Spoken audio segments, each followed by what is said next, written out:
Hey everyone, what's up? Thank you for joining me on this Sunday for another X-RL7 live stream. It's great to see you here today. And I see the chat has already got some activity already. It's great to see you guys here. When our guest is with us, we shall put some of these on display. Today, it's an exciting day because we get to speak to a wonderful musician, a very talented voice actor, one of my friends, actually. One of the great things about doing things like X-RL7 and various bands is not only do you meet amazing, talented people, you make friends as well. And this next guest that I'm being very coy about, even though you know exactly who it is a really cool cat. He's a beast on the guitar. He's a great singer. He's a great voice actor, researcher, and he's got a cool name. In fact, he's one of my favorite MJs. You know, Michael Jackson, you know, he's all right. He's all right, you know. Mary Jane, you know, Spider-Man, you know, whatever. Michael Jordan, I don't watch basketball, so that means nothing to me. No, I'm talking about the one and only Michael Joseph of Accident Factory and Rockstar Esoterica. How are you doing, my friend? That might be the best intro I ever had, so thank you. I'm doing all right, Mike. Good to be here.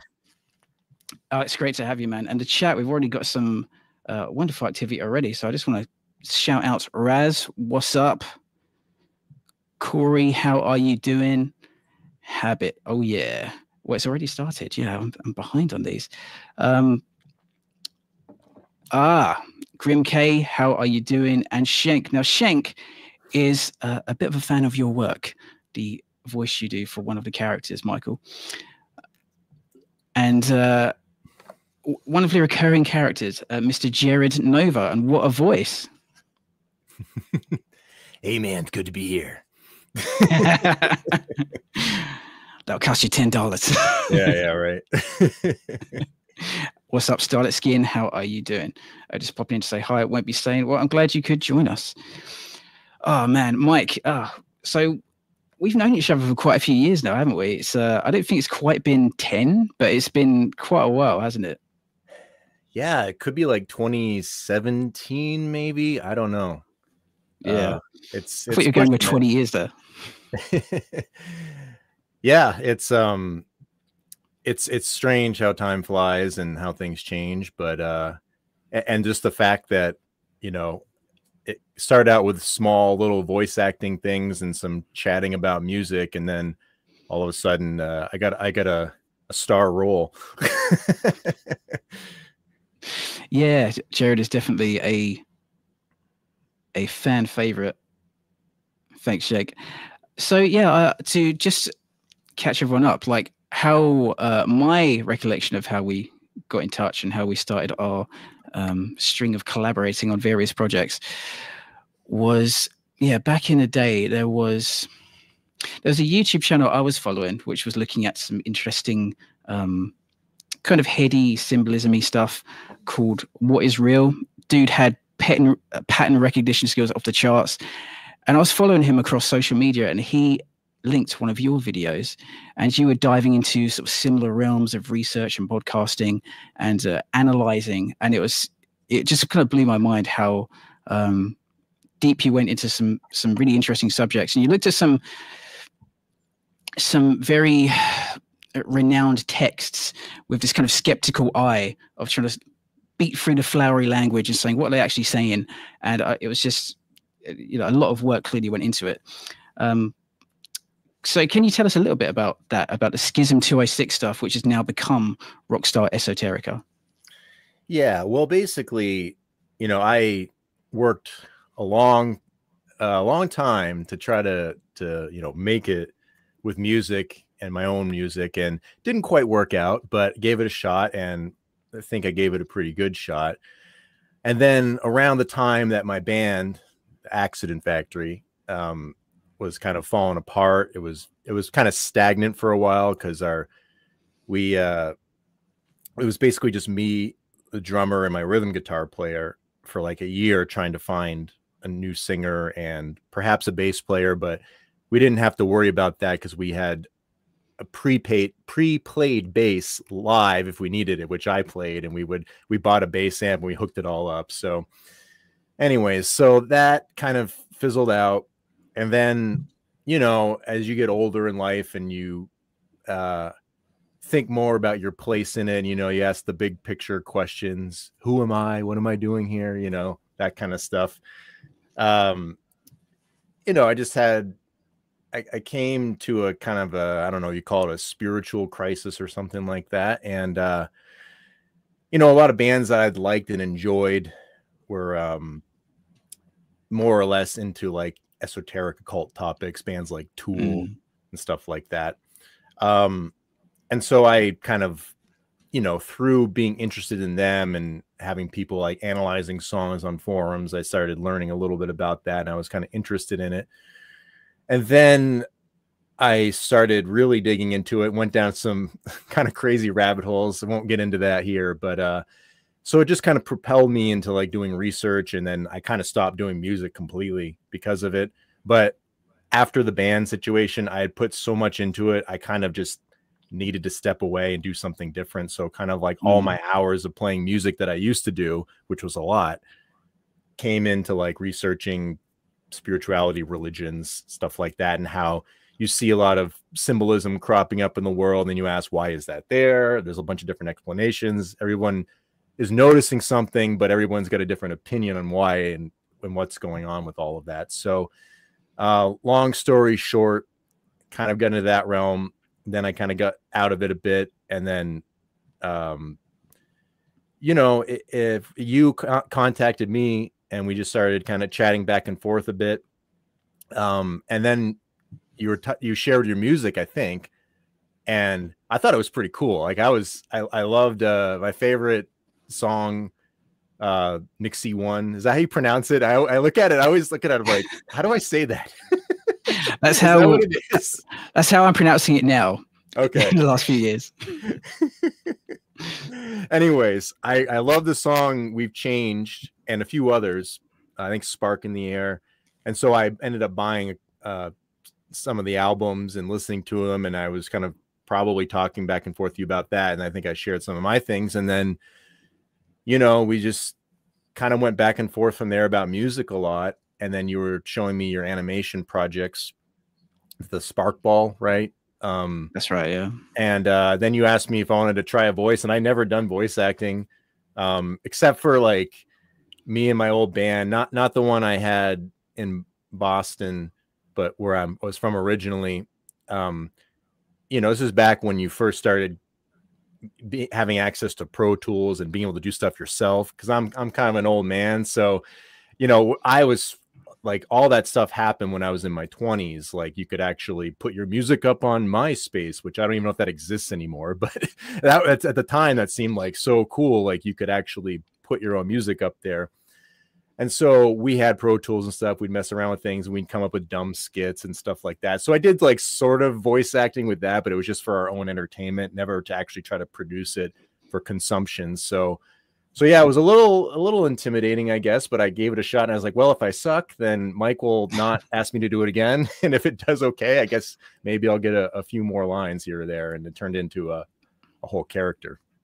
Oh, dude, you're an absolute natural. Did you hear about, because MySpace, yeah, I had stuff on MySpace as well. Did you hear about a few years ago, someone made a colossal balls up and they lost all the music that was on there from a certain year, but down from a certain year and before, they lost all the music. So I had some stuff on there from one of my old bands just gone. Yeah. Well, yeah, man, it's funny how like that took off and then it just like nobody cared about it anymore. But Tom was always your friend. With that picture in the white t-shirt, like, or whatever. Oh yeah. But, references people. Yeah. And then like Facebook just consumed everything, and then that became kind of more popular place to make your band page and stuff like that, which we certainly did with the Accident Factory. And yeah, but like there's like kind of pros and cons to being able to make your own music. Pro is you don't have to spend all the money in the studio, but you do have to buy the software and stuff, which depending on what you're looking for and what you're trying to do, you know, can be cheaper or more expensive. And then the problem is you got to learn how to use all of it. And especially if you're going to try to do real like hardcore recording, like drums, like I used to do, we ended up for the Accident Factory stuff just paying for just the drums in a professional studio, and then we did all the rest on our own. but even just like getting the amps mic'd at the right angles and all that kind of stuff. And you know, it's time consuming. And then on top of all that, you have to learn how to mix, which is a whole different animal, and made me want to tear my hair out on more than one occasion. And so, as you know, because Mike and I are similar like this, where, you know, we have a lot of attention to detail, which can be a pro and a con, because you could be mixing and all of a sudden you spend an hour really doing nothing but just these small little things, and then you lost track, and then it actually sounds worse than when it started. So I spent a lot of hours mixing, and I if I had to do it all over again, I'd find somebody with a better personality for it. But I've certainly understand like the trials and tribulations that go with it. And so, you know, it's a pro. You can make the music how you want to, and you can like have as many takes as you want, but that's also the con, because you spend so much time and you can just eat up the hours really quick. Yeah, and even when we were doing the Jared stuff in X-RL7, the mixing adventure we had with the various mixing engineers, it's quite stressful at times. Yeah, nothing's more frustrating when like you have a vision of how something should sound, and then you get it back and it doesn't sound like that. And then you have like this emotional gut reaction where like, I hate it. No, you know, and then you're like, well, wait a second, let me listen to it a little bit more. And then sometimes you realize it's just fine. You just need that 3 or 4 days for your emotions to clear, and then it's good. And if it doesn't, then maybe there's a problem. And we kind of had to deal with that a few times. Yeah, I think we're quite similar in that, because we both get demo-itis, where we're so hooked on the demo of the song that it takes a while to assimilate the new version. And just like you know, if the demo ain't right, the initial reaction is, oh, you know, you get really, really, really pissed about it, dude. I just want to quickly shout out, I think Shank's quite enjoying your lovely tones today. I think I shared with you some of Shank's Jared art in the past. Oh, the art. Yeah. Yeah. Very cool. Very unique style. And that was another thing I tried to do with my band. I'm not really an artist. Like, I can't really draw anything very well. But I have like, I think like an artistic vision of things. So I tried to like incorporate different artists that were I was trying to like get a thing where like each song would have a distinct art piece to go with it.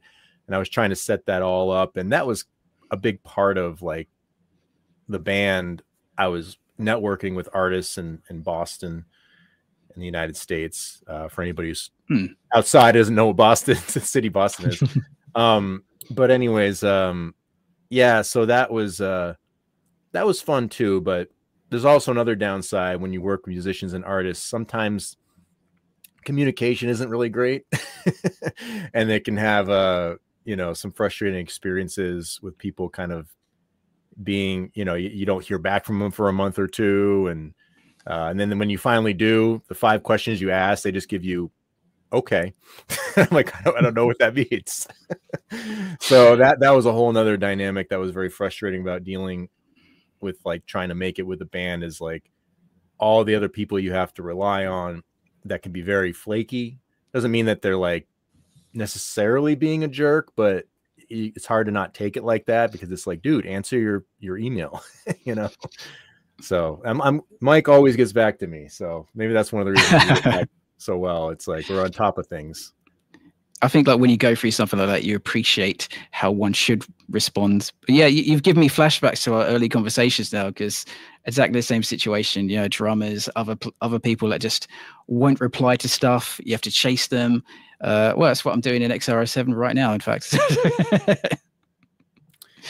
Yeah. Shout out to Dave, by the way. Just gotta roll with it. What's up? What's that? Yes. I was just shouting people out, man. We got Dave, we got Leanne. What's up? Yeah, dude. So, well, speaking of Accident Factory, well, before I'd like to play a bit of Accident Factory, if we may. But first of all, dude, what's the deal with that hand on your chest? Is that anyone's hand in particular? I'm gonna be that guy, and I'm wearing the shirt of the band that I used to be in, or I guess I could say still in, because I'm the person who formed it. This is actually a prototype of like, we were going to make t-shirts, and we were trying to figure out what's the most cost-effective way to do it. And I think our drummer like found some way of like ironing on something or something like that. And so this was one of the first ones. And this hand was actually, when we played our first show, we needed to do like a flyer for advertising. They required this. And it was kind of last minute. I was like, oh man, what are we going to do? So I was like, well, Accident Factory, we can get into the name a little bit later, but it's sort of like a dual meaning. One's kind of a stupid meaning and one's a little bit more of a deeper meaning. But the stupid meaning is basically like, you know, if you see like a construction, like warning sign and it's got like a dude like about to slip or like about to fall into a blade or something, right? So we kind of like at the start joked about like finding different ones. Actually, oh, there's actually one right here. I don't know if you can see it. It's a dude slipping. Indeed it is, yeah. Yeah. It's like, so we would find different ones and we would kind of like use Photoshop sometimes to like manipulate them. And so that we kind of like play with that for our first logo. And then when we actually got serious about it, I photocopied or scanned. I actually think I scanned my hand. And so I you know, messed with Photoshop and I like took it off like it had been sawed off in an accident. And I made it like kind of blue. And then we put our like little logo, which is an AF, but it's also got an exclamation point in it, like, you know, like attention or like warning, that kind of thing. So we kind of blended that. And so this is the prototype, the Mike's severed hand. That made me think, you ever seen the film The Terminal with Tom Hanks? I don't think so. He's based, it's this dude that's stuck in an airport because his country doesn't exist, but there's a part where he defies the authority of the airport and puts his hand on a copy machine and it gets printed out and people just start putting it all over the airport. Just reminded me of that. Well, it was a great way to get something last minute and make it look kind of weird and cool and a little bit surreal. And so, yeah, that was our first flyer at our show at the Midway Cafe, which the YouTube channel, there's a couple shows or a couple videos from our show then. But that was back when we had a bass player. We were the band with the cool girl bass player for a while. I think she played 3 or 4 shows with us. Mm-hmm. She was a bit older, but she played in a cover band for Aerosmith called Aero Chicks. So it was all girls playing Aerosmith songs because Aerosmith is from Boston, and so they were pretty popular. She was a really good bass player, but just she lived so far away, and over time it just like wasn't working out. But all right, I'd like to hear them perform "Dude Looks Like a Lady." Yes, let's check out Accident Factory, dude. And just a shout out, go check out the YouTube channel Accident Factory. Raz, if you're about, if you could stick that in the chat, that'd be great. It's in the description. Otherwise, I'll put it in later. Because you kind of put this up now as, I think you told me, a bit more of an archival project of showing some of the past gigs, but you have new material coming. Hopefully. Yeah, basically, like when things fizzled out, I was just kind of bitter. Not necessarily the other band members, but just that the situation. You know, I'd spent so much time. And so I just kind of let it all be. Like everything was just sitting there doing nothing. And I was like, well, you know, my singing was starting to get better. And I was like, maybe I can record the rest of the songs for this album that we basically recorded. Like I said, we did drums in the studio. We recorded the rest ourselves. I have all the music mixed, but our singer, for a lot of reasons, wasn't able to get the vocals done. And so I was just sitting there with a fully mixed album, just without vocals. And so that was when I started taking singing lessons and thinking maybe I can do it myself. Johnny North was the easiest song to sing, so that's why I was able to accomplish that. The rest of them are very, very difficult. And that's the other great thing about doing this project with Jared, is I was able to practice singing other songs that are also not easy to sing, but they're also not your own. And sometimes when you're singing your own, you can be much more critical of it. It can take a lot longer. And so it was a good way to get me to practice. But yeah, so I had this old YouTube channel that had just been sitting there. I was like, well, maybe I'll just, because I think what happened is one day I was just like, well, I'm going to go check out some of the old stuff that we did, some of the old shows. We had a few that were recorded. They're not the greatest sound in the world, but you know, that's what happens at live shows anyways. And so I just started uploading them, and I kind of took a trip down memory lane with that. And then I was like, you know what? Maybe I can try to get those other songs done sometime. I mean, I got wife, 2 kids, multiple jobs and sources of income. So I got a lot going on, but, you know, I'm hoping one day I can plug away and get the rest of them. But like I said, Johnny North is the only one that made it so far, and I'm happy with it, but I need to be as happy with that as with the others. Yeah, it's a great track. Without further ado, let's get it on the screen and check this out. Apologies in advance, everyone. The tinny audio of streaming through live streams like this cannot be avoided. So that's more the reason to go onto the channel of Accident Factory and check it out. So let's have a listen to Accident Factory, Johnny North.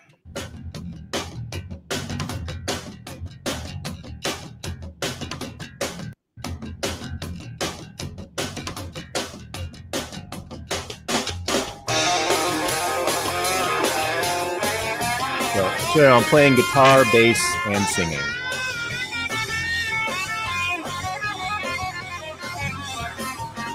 Listen to the mission of Johnny North's ambition. He didn't have a soul to sell. Man, he was a villain who justified his killing with a scientific method from hell. Cutting off the tissue, growing on the mud. If only they would give him a sign from above. Show him his brain and rape is procreate. Your father's daughter's having his child. Believe me, it's a sin. The cells are innocent as long as they are Christian and white. Wait for judgment day, take the weapons away. Johnny North will upward God. I will send my hatred north. Hold my hand with God. Rape your land with God. Cherish unborn souls. Kill them when they're grown. Wow, listen to the mission of Johnny North's ambition. He didn't have a soul to sell. Man, he was a villain who justified his killing with a scientific method from hell. Cutting off the tissue, growing on the mud. If only they would give him a sign from above. Show him his brain and rape is procreate. Your father's daughter's having his child. Believe me, it's a sin. The cells are innocent as long as they are Christian and white. Wait for judgment day, take the weapons away. Johnny North will abort God. Hey, and I will send my hatred north. Hold my hand with God. Rape your land with God. Cherish unborn souls. Kill them when they're grown. Yeah, great stuff. It's Dude, funny what can you tell us because about? I was just say, listening to that, it like all I could really hear was the vocals and like the lead guitar with the harmonics, and it just kind of made me think like I'm a huge fan of just using the harmonics and the guitar in lots of different places, and a lot of that came from like the guitar player for Stone Temple Pilots did a lot of cool stuff with that. So I was kind of like one thing I adopted from him. And then yeah, the chorus part where the guitar is like it's kind of hard to hear it there, but it's like originally I wanted that part to have it did when I did it with like that song with my first band, because that's an old song. I didn't actually write it, but I shaped a lot of it. There was a double bass part, so it was like so, and then the guitar's going, and so when I found my new drummer, he didn't play double bass. I almost didn't bring him into the band because of that, because I was a little bit more of a metalhead back then, and I kind of went back more to some of my hard rock roots with like Soundgarden and Stone Temple Pilots and bands like that, rather than like you know, like, I don't know, Metallica or something like that. And so it's kind of funny, like hearing it when just I'm only hearing certain parts. It's making me think about those things. But yeah, and the other funny thing about that song is the main riff, like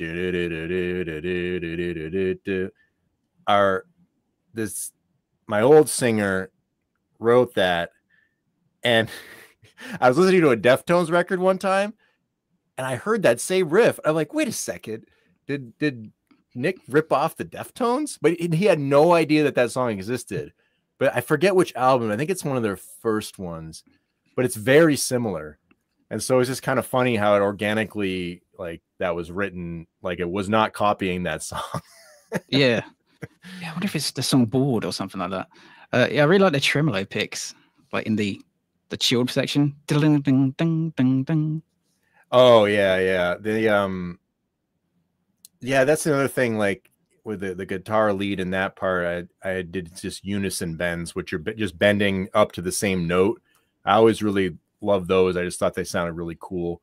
I think one of my favorite I have like favorite songwriters and bands, and then I had like favorite guitar players, and they sometimes would kind of, you know, coalesce. But like when I grew up, like Slash was my favorite guitar player for like lead guitar or anything like that. I just loved that he had a great blend of like shredding, but like with bendy, bluesy stuff. And I think like probably like Kirk Hammett lead guitar stuff for Metallica. Those are like probably my biggest influences as far as soloing and lead goes. And the funny thing is, as I got older, like I stopped caring about lead guitar. I realized like I wasn't really that into it. I'd rather write songs and write and arrange rhythm parts and stuff like that. That became more my forte. So the thing that I probably worked the hardest on, because like playing guitar solos and doing shreddy stuff is like, you know, it's just a lot of practice and technical stuff. And I spent a lot of time doing that, but then I realized I just didn't like doing it. And I wasn't really built for that. Like I always had to like kind of pre-write a solo. I wasn't really good at improvising them as much. Or it was hit or miss. You know, I do a jam and I'd just be like soloing, and if I recorded it, I'm like, oh, that sounded cool. But other times I was like, yeah, that just sounded like I, you know, just playing notes, you know, just kind of trying to fill in a space. So yeah, over time, and it kind of happened by necessity, where basically what it was is where I was from, my home state. I started with a band there, and I was going to move to Boston to try to do something with the music, and I was going to take my drummer, but he backed out. So it ended up just being me moving. And the guy who wrote some of the songs, like Johnny North before, he basically gifted them to me. He's like, you take them and you do what you've got to do with them. You shape them heavily anyways. And then I wrote my own songs as well. And then, so I kind of had to learn how to write lyrics and stuff like that. Whereas before I would just kind of write music and tell a singer, make up something.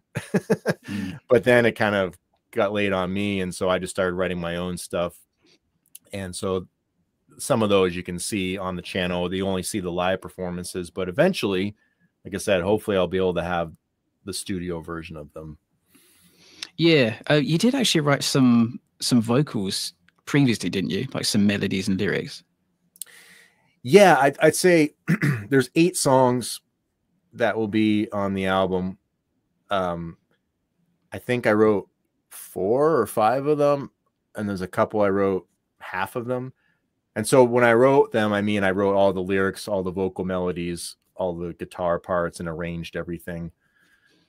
And so yeah, the lyrics was something that I kind of dabbled with for a while. And then when I decided, like, I really wanted to write an actual full song after some heavy stuff that happened to me, a really, really nasty, bad breakup in my mid-20s, and led me down to a downward spiral of a lot of things. That was kind of when I started getting into it. And yeah, I think Television Gods and the song Gemini, which you can see again on the X Infector channel, only live performances of, those were the first ones I ever wrote. And that was a long time ago now. It's got to be like almost 20 years since those were written, I think. It's closing in on it.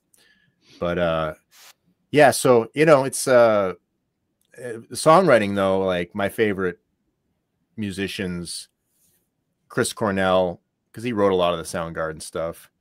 Billy Corgan, Smashing Pumpkins.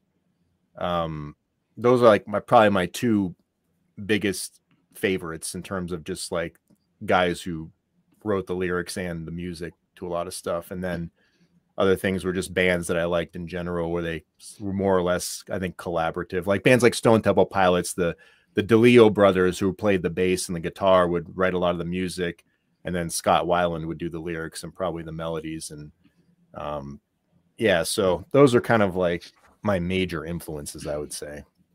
Yeah, I've kind of noticed as one matures as a songwriter, I think in the earlier days, it's a lesson, as you were saying.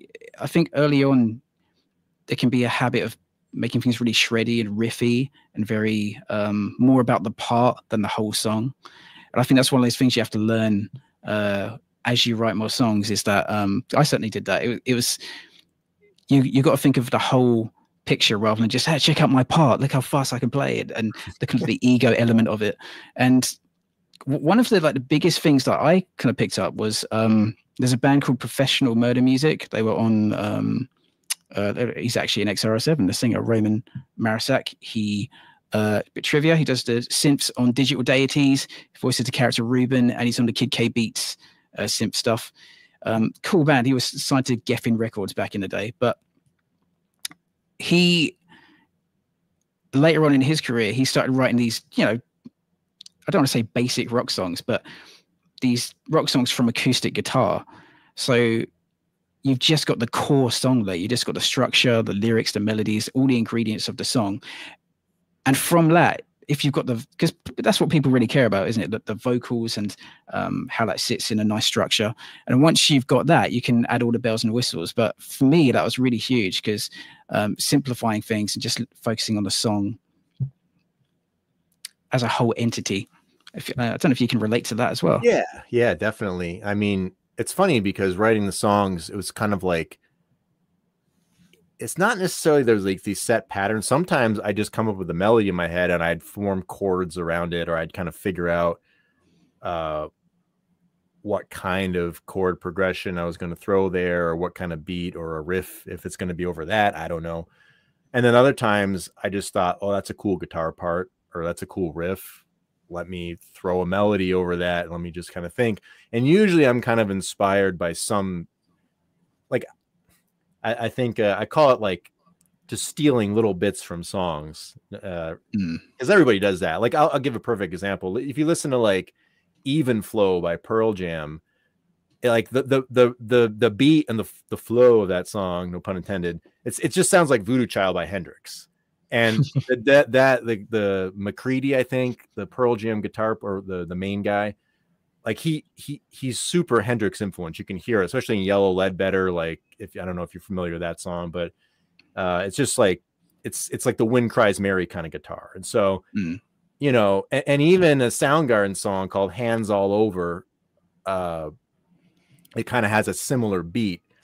And so I kind of like I think I took like kind of a beat like that, and I did like the song Gemini for the verses. I did like the beats like boom boom boom boom boom boom boom boom boom boom, something like that. But the melody is completely different, and so I like kind of like taking different parts of songs or something. I'm like, oh, it'd be cool to have something like that, a riff like that, but let me make it, instead of this kind of more bluesy thing, let me make it more exotic in some like Phrygian mode or something. And you can kind of tweak things you like in other songs without like plagiarizing, and then you can write a whole different melody that's completely different from the song. And so to me, that's how you get inspired by things, rather than you're just like copying. Yeah. Remember there was a quote by the Deftones guitarist. He was saying about changing tunings of his guitar. He's saying, when you change tunings, the old riffs become new again. That always made me chuckle. Yeah, and another thing I really love doing, I mean, this is kind of like an influensive tool, is like doing odd time stuff, but not just for the sake of doing odd time signatures, because if you start like forcing them, they sound really jerky and they can kind of just be kind of abrasive. But like I like look at a band like Soundgarden, like a lot of their songs are in odd timing. You wouldn't know it unless you start tapping your foot to it. But because it flows so well, it just sounds like a cool song and you don't think about that. But when you're actually trying to like learn some of these songs and play, it's like, oh, that's weird. Like, you know, and in Soundgarden also, like they tune their guitar differently for almost like every song. It's really frustrating if you want to try to cover Soundgarden songs, because like there are these exotic tunings where I have to like tune like every string to a different note. Some of them are just like drop D, but like for the most part, you have to like go through this whole process. But yeah, and so that was one thing I did a lot, whereas I try to do like odd times, where it's, you know, instead of like 1 2 3 4 1 2 3 4, you know, like that, it's like 1 2 3 1 2 1 2 1 2 3 1 2 1 2, and so it's like kind of like a lot of like rhythmic stuff that you can kind of tweak and just shave off a beat, and it just kind of makes it unique. And so I kind of got a lot of that from Tool, but a lot of the songs have that. Johnny North is straightforward. I don't think there's any odd times in that, but something like Libra, if you go to the channel and you see a live performance of that, it like switches time signatures like constantly. Yeah, all of my songs are in 4/4. And you can make that work, you know, but like for me, I just I always thought it was really unique and cool, and so I wanted to incorporate that. But you know, that's another great thing too. It's like it's easier to teach it to other people, and you know, it's easier when you're like, especially if you're doing something like you do where you're collaborating with a bunch of different people, you want to keep it more simple, because you don't only have so much time, and you're putting together all these different songs, all these different musicians, and it's like it's just going to be a much better fit anyways. And you know, I mean, back to the music that you make, like that was, once I started hearing some of the stuff you were writing for the, you know, the series, I was just like, oh man, this is really cool. Like I like all the songs, and you know, it just makes it so much easier to get excited about it, where you're like, I'm singing parts that and the other thing is, I think you do really good vocal melodies. I think we're kind of similar in like identifying, like, I think pretty or melodic vocal melodies. I think that's something that we kind of share, that's like really important. You know, the vocal melodies, they got to be great. Otherwise it's just going to be a bland song, you know. Well, on that note, let's dive into some X-RL7 tracks and maybe plunge your brain for your recollections of what was going on at the time we worked on those tracks. But I mean, I blocked it all out because it was so traumatic, but I'll try to bring it back. That's me chasing, do another take. But yeah, tell you what, the voice, I'm curious how the voice of Jared Nova came into play with the music. So let's check out a bit of Jared. I haven't actually quite prepared a spot, but I'm going to go in the latest episode to find a little bit of Jared.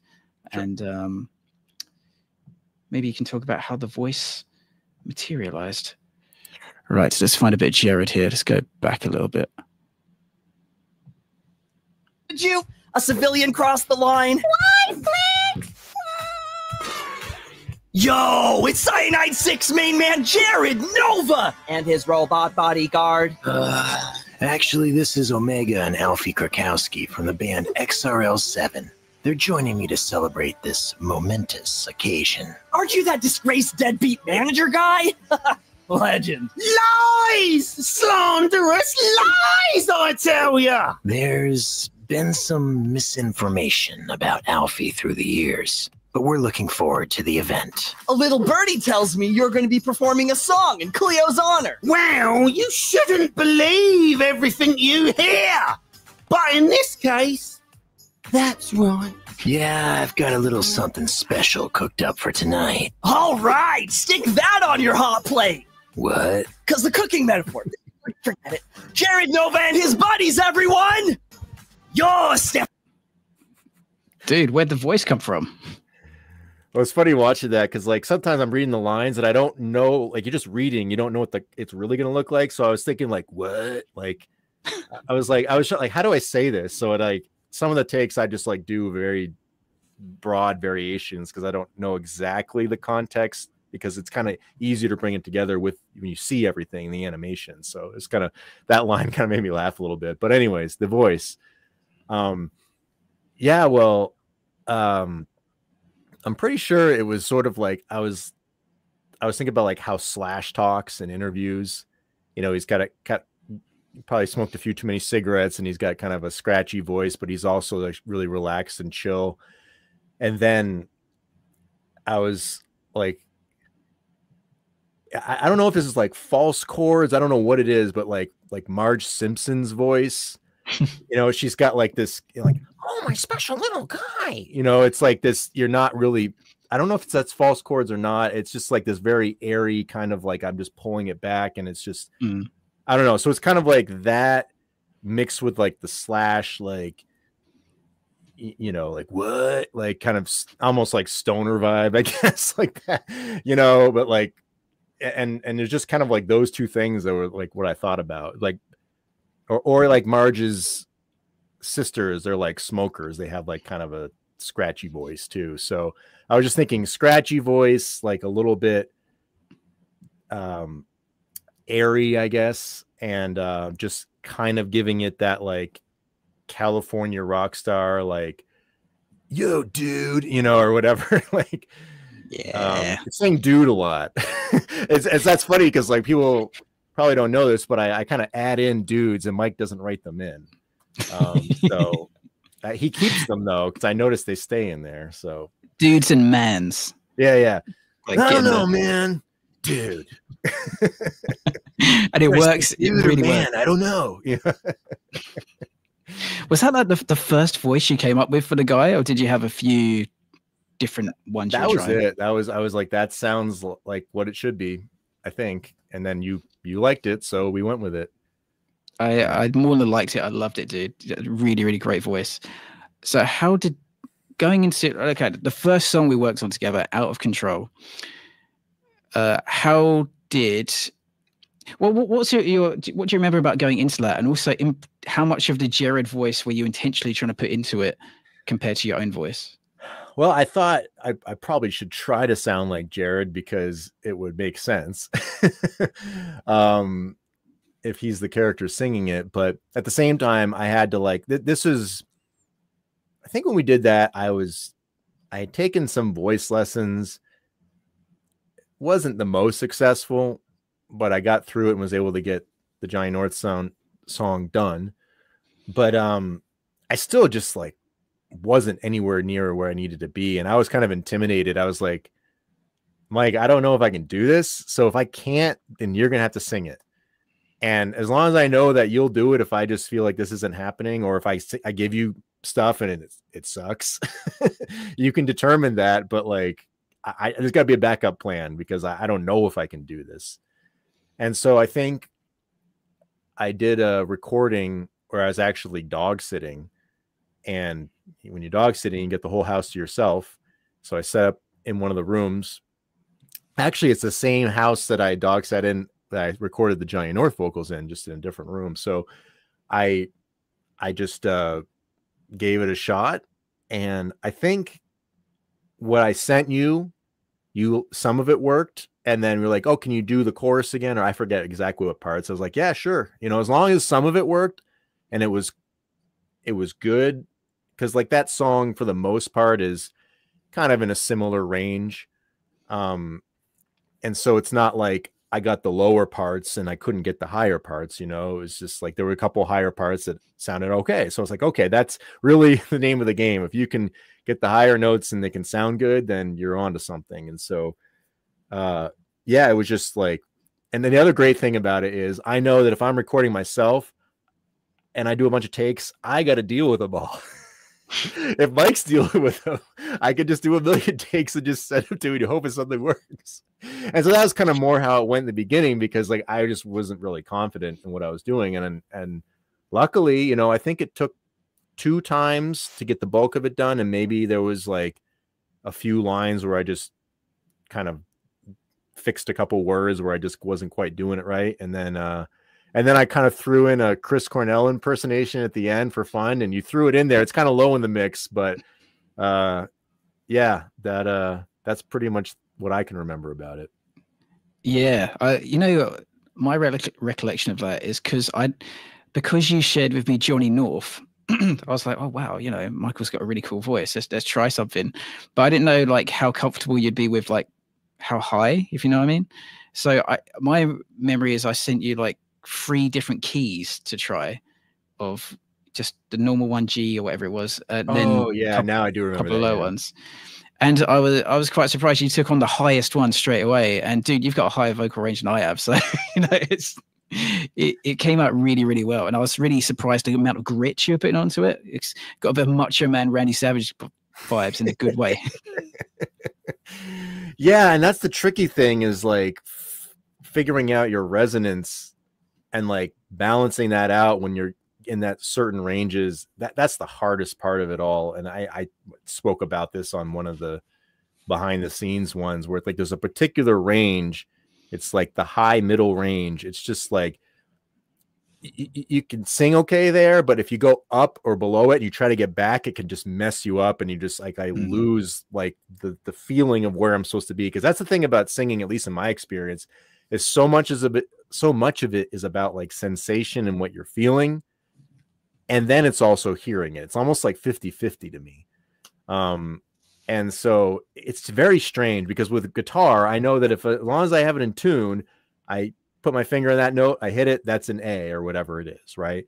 It might, and I can get it to where it's like held down pristinely, it's not like buzzing because I can't quite get it down as my poor little fingers aren't very strong yet. But at least I know, and I'm just hearing it. There is some sensation involved. Like I could kind of feel when I was starting to get better at guitar. I was like, oh, that just feels like it's supposed to be right. But that was so much less than just like hearing. Whereas with singing, it's like it's kind of an even mixture of both in my experience. I don't know about you.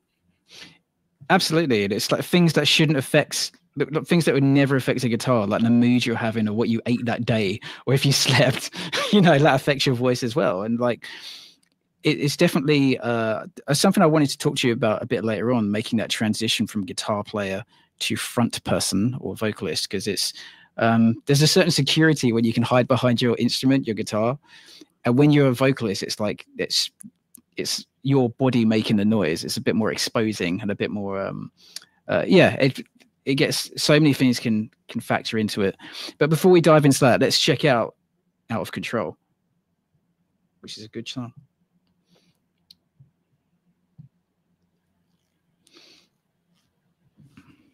Cyanide 6.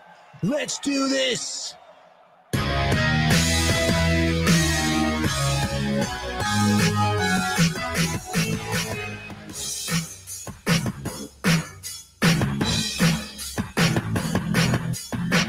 Pour another drink, I'll make it 9. Oh, he says this is so duty to live this life on the edge. Roll it up, cut another line. Oh yeah, self-destruction of favorite pastime. Don't you ever get in the way of this. Seven is hungry, one trap mind. It's time to sober up, cause the party's over. His calls jump down. I'll carry you now before the music stops. Hold your control. Shooting stars on collision course. It can't be caught.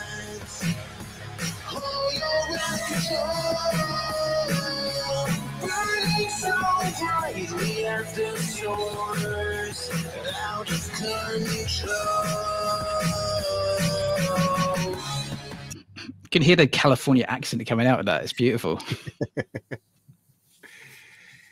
Yeah, the funny thing is too, it's sort of like, if my band never made it, at least I made it in an animation series like that and in some weird way it's like me. Oh, that's Jared, that's like me up on stage. I was able to be a front man. I live vicariously through Jared. Jared is awesome, man. Let's hear a bit like Chris Cornell that we're doing. And that's another thing as well. one interesting thing I was trying to sneak in to lead a bit of your performance was I was trying to sneak in discreetly more scream vocals as the songs kept going. So this one had, because I heard that bit you did in Johnny North, like, you know, wow thing, I thought, yeah, let's sneak one into this one. And you did a really cool scream in this. And as we go through the tracks, your technique develops. You picked up some fry screaming and things like that, didn't you? Had to. Had to. Mike was whipping me digitally. I'm sorry. Learn fry scream. I think probably said that in Fry Scream. Let's check out a bit of Chris.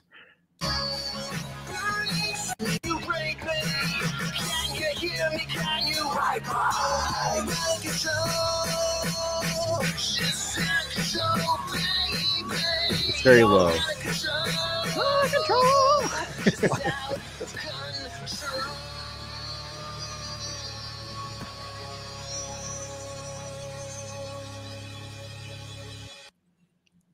So that is a Chris influence then.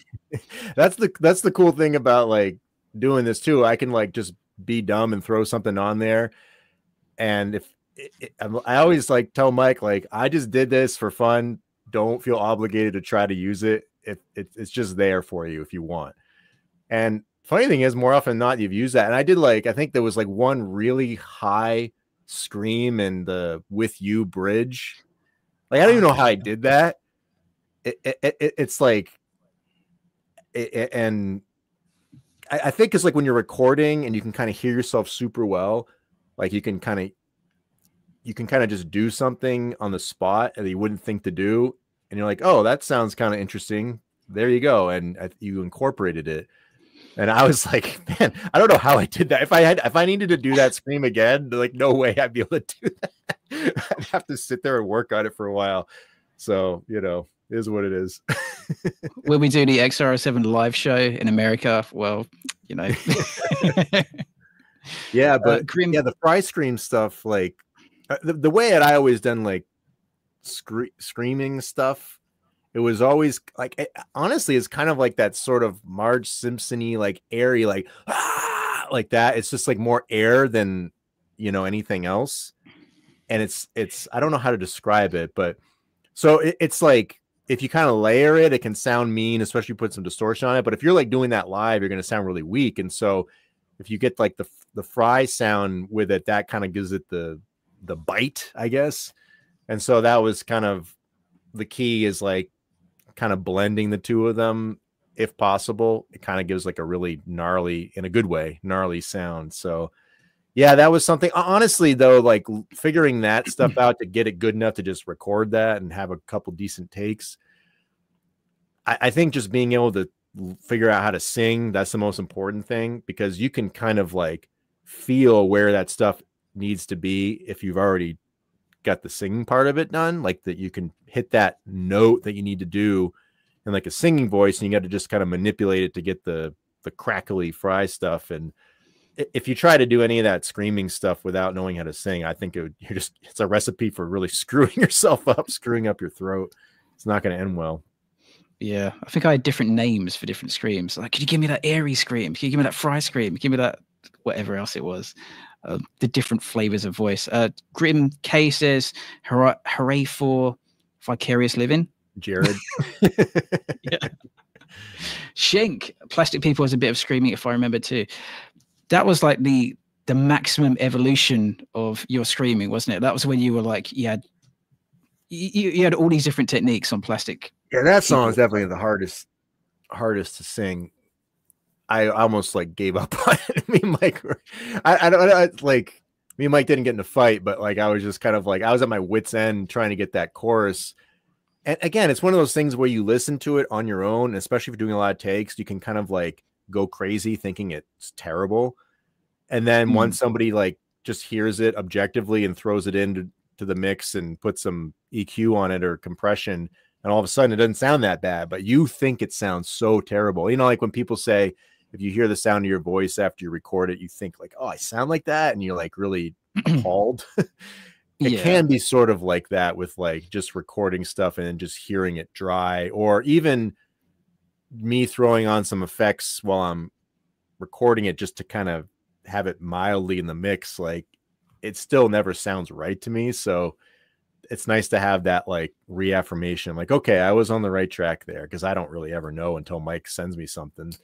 And there's been times where he sent me something and I'm like, yeah, that's not very good. I got to redo those parts. So it's a process. We are in worst critics. There's a question for you from Grim K. Hi, Michael. Does drinking water before and after help? I don't know. I think, I mean, it's important to drink water, but I don't like, I think it's more just like, I just need to be in the right flow of it, and it doesn't matter as much. Like if I'm straining or something, like all the water in the world isn't going to fix that. So I think that those things are important, but you got to get like your throat and whatever to where it needs to be at the start. And one thing I do now, it's like I'll get a recording of something. I'm like, okay, I know that sounds good. So let me go to what sounds good and try to replicate that. It's like on my iPhone memo, voice memo or something. And if I can, okay, now I'm where I need to be. It might not even be the style I'm singing in, but I'm in a good place. And then that makes it a lot easier, I've found. Yeah. Not alcohol. That won't help. Yeah. I don't drink anymore. My joke is that I drank enough when I was younger that I don't need to drink anymore now. Like, you know, the amount, like if you disperse the amount I drank when I was younger throughout my whole life, it would just be like a very moderate, normal amount. And so, yeah, alcohol is no good if you're trying to be singing well. Maybe when you're younger, you can get away with it, but that's kind of what happens to a lot of, you'll see it with a lot of like dudes who are super popular in their 20s and they didn't take care of themselves and they sound like ass later in their 30s or 40s until they clean themselves up. And some guys just, they stay good throughout, and it's like amazing how they're like 45 years old and they're still able to sing just as well. He may sometimes even sound better than they did in their 20s. Yeah, just Stabbing Westward Dude still sounds amazing. Christopher Hall. Yeah, yeah. In my limited live singing experience, the times I had alcohol, it was good for that, you know, that faux courage thing, for the psychological thing. But it just, the control of your voice just went for me anyway. So it was like, it was good to get you like really confident, but then you just sounded like ass on stage. So yeah, and then combine that with like smoking cigarettes or worse, but just restricting it to things you can buy over the counter. You know, none of that's going to help. But I think like having like a one drink limit, like if you're playing a show, just to take the edge off, I don't think that's going to hurt you if you're just, it depends on how long your set is or something like that. Cause like back when I played, you probably got 40 to 45 minutes most places.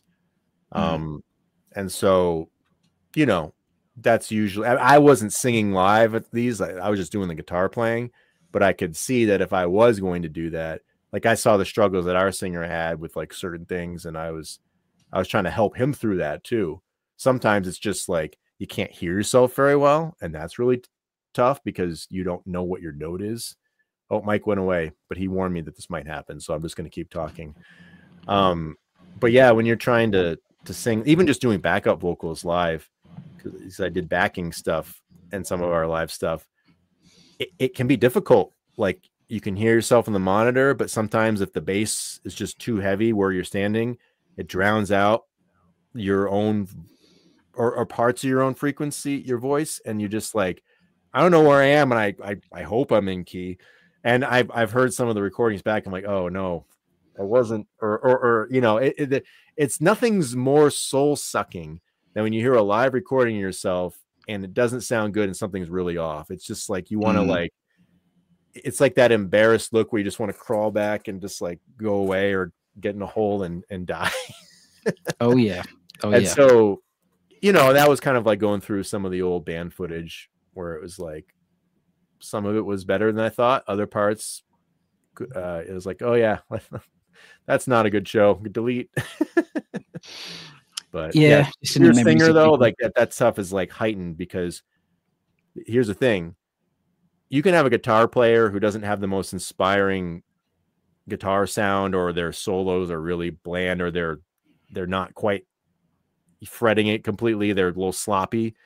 No one cares about that if the singer's awesome. However, you can have an amazing guitar player who's hitting everything perfectly and pristinely, and he can put the guitar behind his back and do whatever, all the tricks. But if the singer doesn't sound good, no one cares. And that's just the way it is. Absolutely. And Grim K says, Axl Rose, how dare you? Goodness me. Yeah.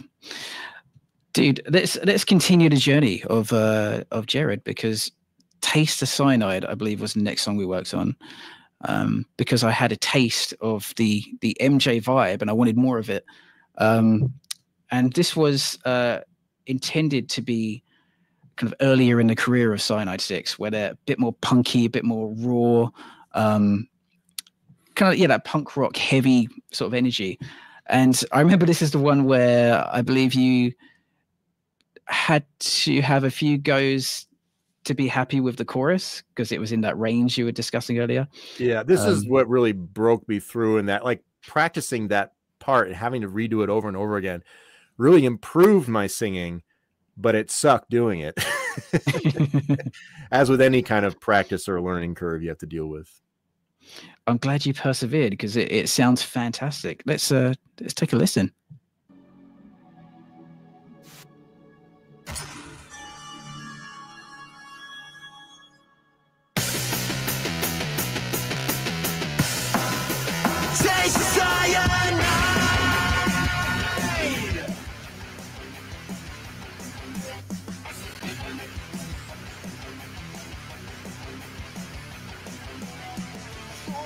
Too small for me, just swim to fit the chains.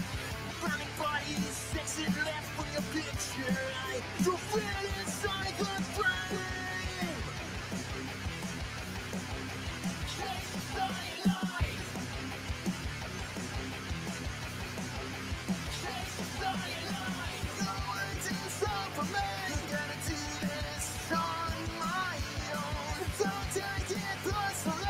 Some things I just outgrown. Change the frequency. I'm out of this place, getting closer, closer, closer to oh yeah. Way out here, where I've got space to breathe. Oh yeah. So sorry to leave you. Your world's just too small for me. Can you taste it, baby? Taste the cyanide. Taste the cyanide. Yo, taste the cyanide.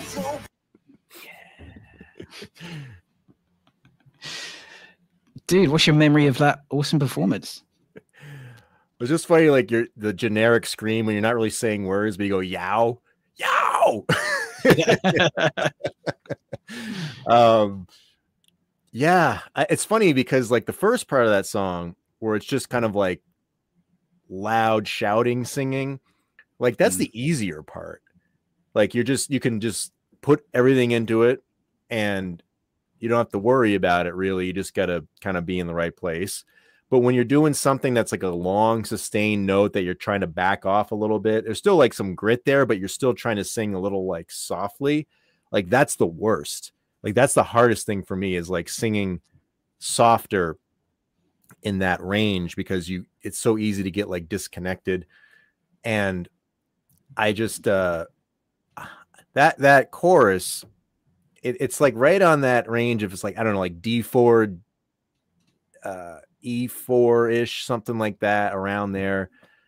It's like if you're fretting a D chord on the guitar, where your ring finger is, that note.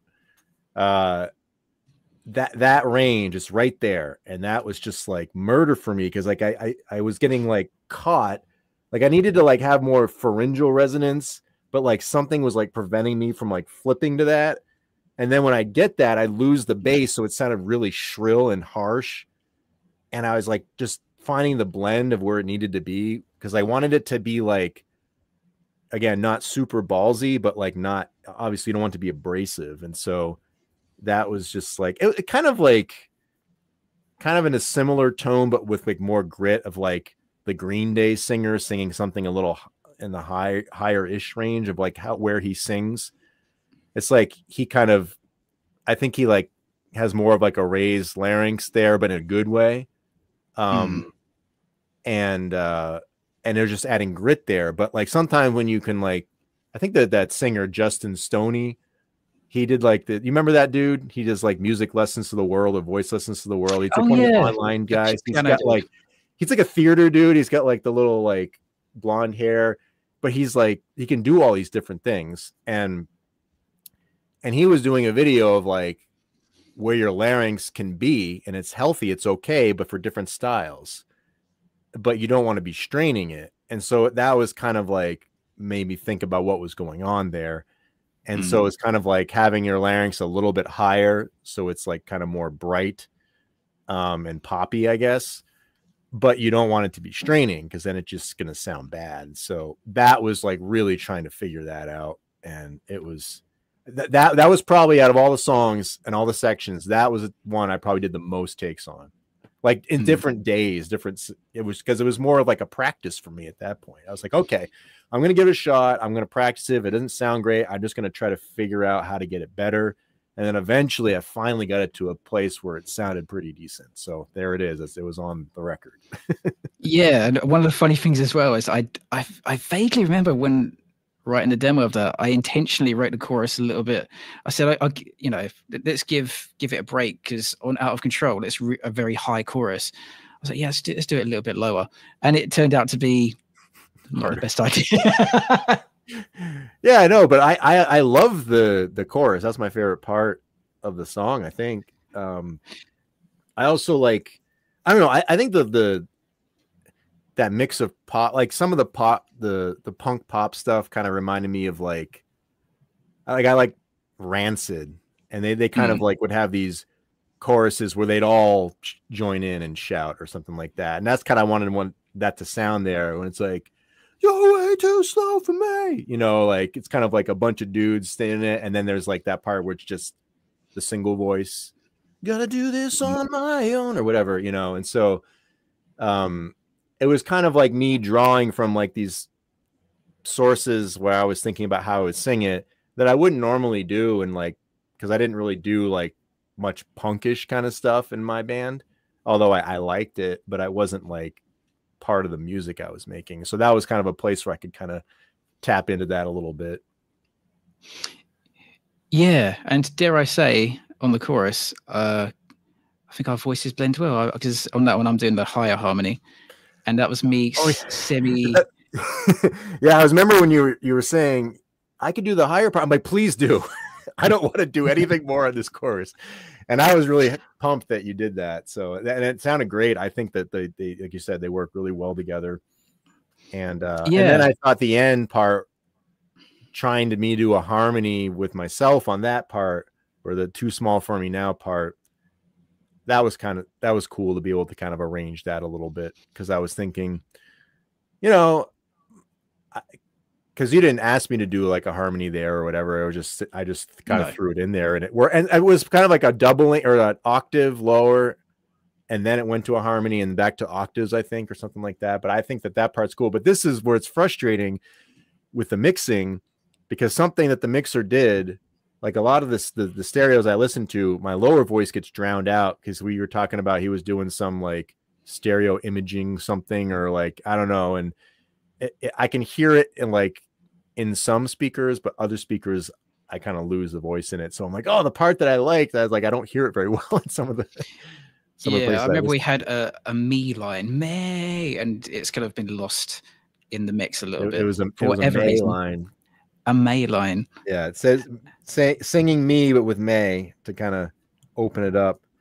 It's kind of like that joke. I don't know if you remember the NSYNC song, It's Gonna Be Me, right? Or it's like, but he's like, it's gonna be May or whatever. Oh, So it was like it was like a meme that like anytime like it's April, like there's like Justin Timberlake there, and it's like gonna be May or whatever. It made me think of that while we're doing that, because I'm just like, May. oh, awesome! I didn't even cross my mind. See, for me, that makes me think of like Korn, because like the way he phrases things, save some for May. Yeah. And that's what you're taught to do, and like a lot of the singing coaches is like modify the vowel. I mean, the Alice in Chains dude, Lane Staley, does that a lot.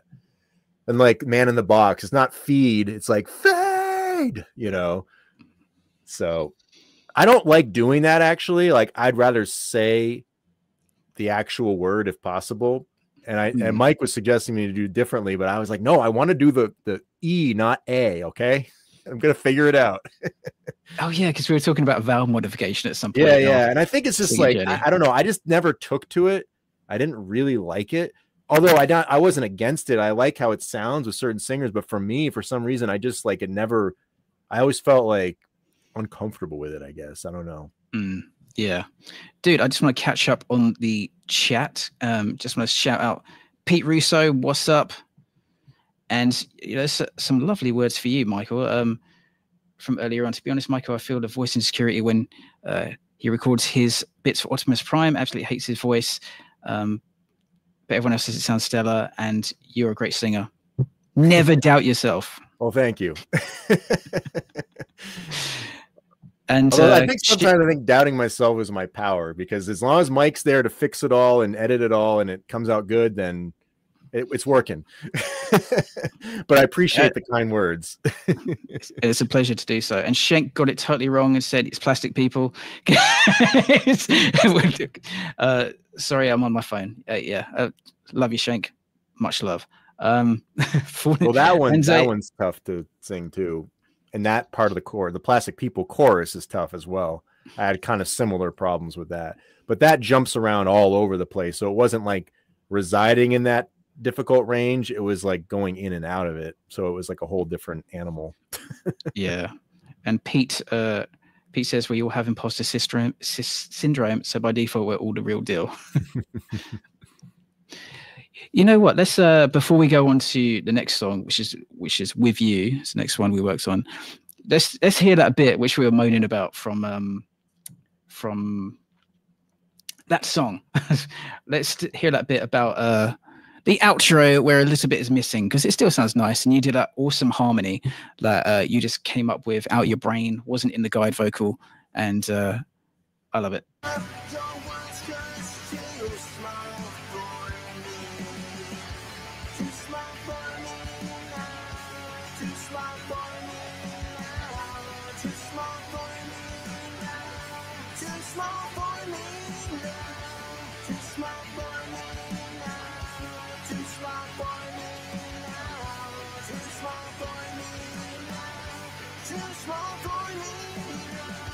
Too small for me now. Too small for me now. Too small for me now. Too small for me now. Yeah. The last one is the octave lower. I think the first one might be too, but yeah, I love harmony stuff, and I really like, one of my favorite bands is Alice in Chains, and like it's almost like their whole songs are harmonies. Yeah, and it's just like so cool. And I kind of threw some of that in Plastic People, like the celebrating mediocrity line, I think. Yeah, that's right. I was like, that would be cool with like a dissonant harmony there. But the hard part was trying to figure out what the note should be, and that took a little bit of time. Yes, that was cool. That was that was a very pleasant surprise when you did that one. Well, let's check out With You, the pop song. Which, oh man, you gotta listen to that one, dude.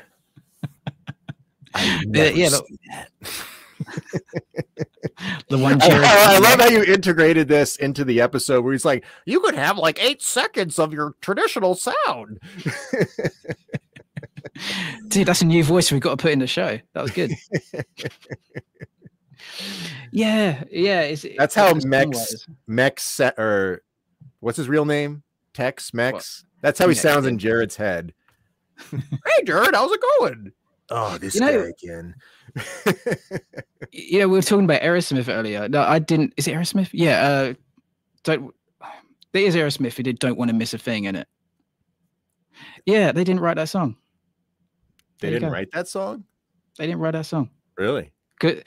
Yeah, I heard it on the Billy Corgan podcast where Billy Corgan basically interviews himself. He was. Did Billy Corgan say he wrote it? Did they stole it from him? No, he's speaking to a songwriter of which I've forgotten the name, who wrote quite a lot of songs, and evidently someone else wrote that song, and that's their really big hit. So there you go. Even Aerosmith. If it works, it works. So, dude, I think I remember at the time you conveyed to me that singing in a more pop style was a bit more challenging than doing the big meaty stuff. Is that the case? Yeah, it's for the same reasons as before. It's like trying to sing a little bit softer, just like it's actually harder, I think.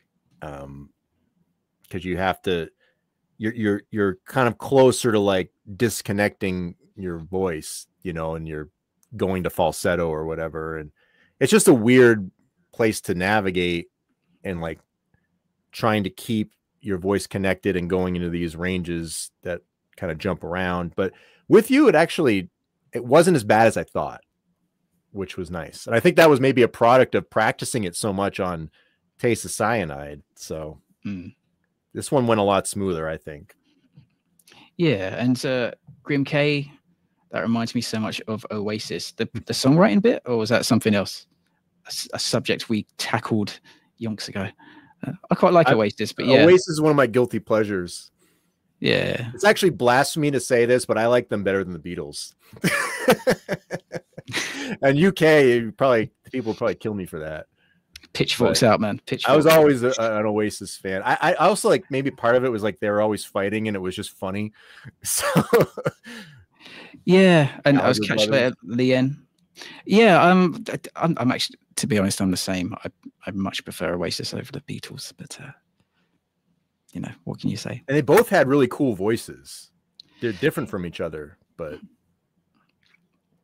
yeah, I kind of like got a kick out of that. This pretty much 99% of the songs are written by the guitarist of Oasis. Yeah. That's I found it quite. And he could sing them too, so he didn't need his brother if he wasn't around, or if he was going to heckle him from the audience. Oh yeah, like the MTV. I think he sang all of the "Don't Look Back in Anger, Heard You Say" or whatever, that song, right? I think he sang that song, and I think in the music video you see Liam just walking around, just doing random stuff. He's not doing anything. It's kind of funny. Yeah, just around for this one. It's okay. Just gets a tangerine out when you. Yeah. He's probably just gonna go have a drink or two. Probably. Anyways, yes, I do like a bit of Oasis, and evidently you do too. But let's hear some pop. Let's hear when Jared kind of, do we want to say he sells out, or is that a bit harsh? I don't know, but the song sounds cool. And here with an exclusive premiere of their brand new song, it's Cyanide 6 and their hot new single, With You. I run with you on the boulevard, yeah, chasing down those teenage dreams, ghosts of youth. I think it's time that we said hello to a world that's been unknown. Pushes to stop my heart, oh yeah, 'cause I belong with you. Oh, I said now I belong with you. So let's drive away. This time. Let's get away. Let's talk later. I've got to get to you on the boulevard, chasing down the. I'm going to skip ahead to the second chorus where there's an even more epic vocal. With you.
There was that scream I did that I don't know how I did.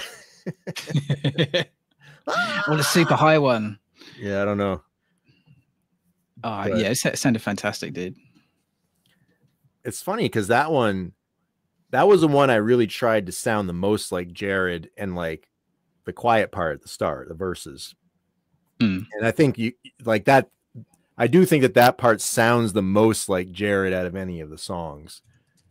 It's like, I've been with you on the boulevard, you know. And the funny thing is, one thing I do when I'm doing these songs, and sometimes I do it for when I'm just trying to get a gritty voice for like other stuff that I'm doing for my own stuff, is I'll go to the Jared voice and just try to like bring it up into a higher range as like, and I always go to the line, hey, Christina, what's up? Right.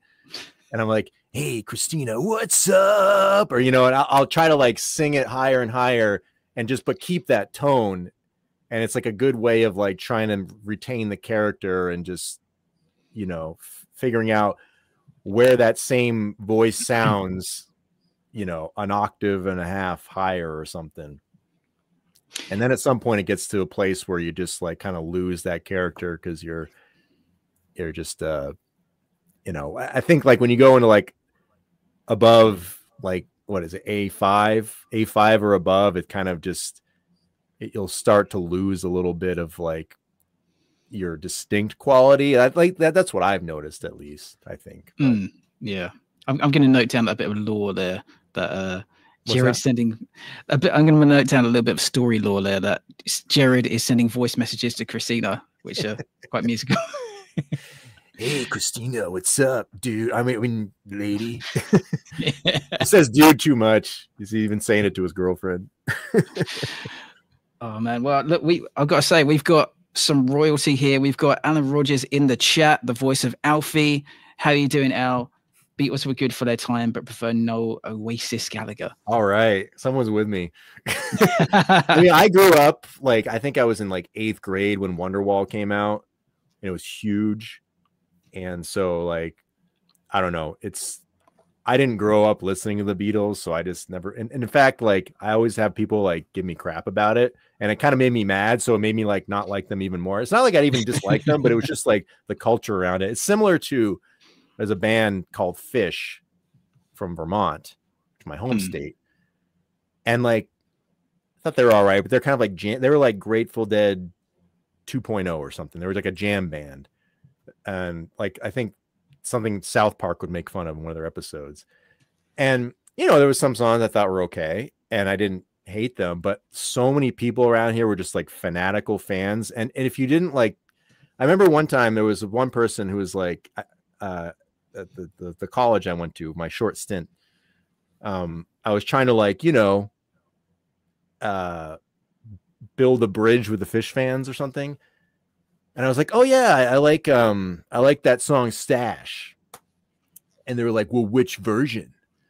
I'm like, I don't know, the album. He's like, you listen to the album? It's like, no, dude, like St. Louis 98's the best one, obviously. And I'm just like, dude, I can't even talk to you. Like, that, you're just kind of insane. Like, I really don't care that much. And I feel like it's like, you know, if you're that obsessed about like which version of a song is best from a band, and like you can't even have a conversation with somebody, it's just like, I'm out. And then from then on, I just like, my loathing of them grew because of their fans. So it's kind of similar with the Beatles, but not quite as much. Yeah, it's a certain level of elitism, isn't there? With that thing. Rogers says he remembers the tribute acts murdering Wonderwall at holiday camps when he was a kid. They did indeed. Dude, let's continue the journey. Let's hear the. Oh, I was gonna say one more thing about With You. Go for it. Chorus reminded me, for something about it kind of had like an Offspring vibe to me. Or is it The Offspring? So that was kind of like why I sang it in full voice, because I think you did a falsetto when you sent me the demo of that part. That's right. And not only would that have been more difficult for me, but I kind of like was thinking about like the Offspring singer just like yelling it, like, and so that was kind of why that happened. Yeah, and if I recall, the top note's a high B on that song, which sound, you know, I can't hit in as full a voice as you. I have to go to a very thin mixed voice. So I was very impressed when you did that, and it sounded very epic. I think it was a good choice, dude. So moving on, let's check out Plastic People. As soon as I get it on the screen. So this was like Plastic People. My coercing you to do screams was now at maximum effect on this one. Because this is like, because if I recall, we had for this EP, we had the 2 songs. And I thought, man, they're good tracks, but I'd love to do just a, ball syllable, heavy track, and explore some of that. And this is I think you were okay with the idea. You were receptive to the idea. So I banged it out. And this is one of the ones which you actually contributed lyrics to, which we can talk about in a minute. But this was where I was like, okay, I'm going to throw in some screams and the guide vocal and let's see how it goes. And I don't know if you did any others, but you really took on Fry screaming in this one, right? Yeah, I think I did a little bit of Fry screaming for the bridge of With You. And that's where I think you introduced maybe trying to do it then, or maybe we did it with Say Cyanide, but this is where it was like, I just did it. You didn't have to ask. I was like, okay, I'm at least more comfortable with it now. That's right. Yeah. Well, let's hear some screaming.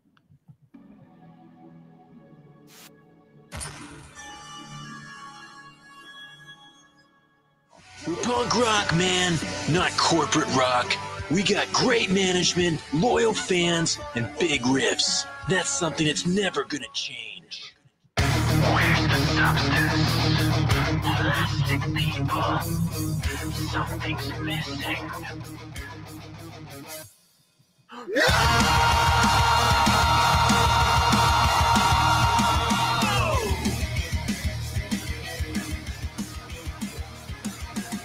Is this really the best you've got? Base instinct never ending. Agencies are bringing about a universe. Is this really the best you got? Your strongest are meaningless. Nihilists, a crash course for the disenchanted to take for granted. Celebrating mediocrity.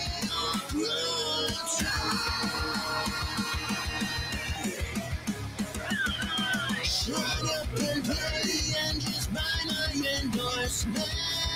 Following political, hypocritical regurgitation. Critical thinking ain't so hot for business.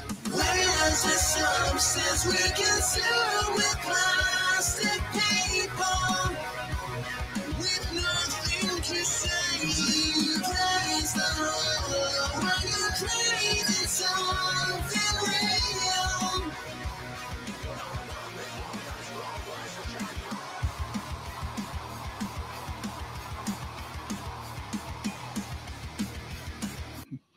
Yes. Yes. Dude, that was awesome. And yeah, what do you remember about that track? Because I think that was the one of the 4 we've done so far where you contributed some wordage to it. For example, listening through it there, I remember shut up and pay. I think the original was shut off your brain. And you had this idea to do shut up and pay. And then you added this a bunch of vocals underneath of like deep businessman sort of. Yeah, I was just kind of thinking of like a corporate boss being like, shut up and do what I say. And so I think that was part of it.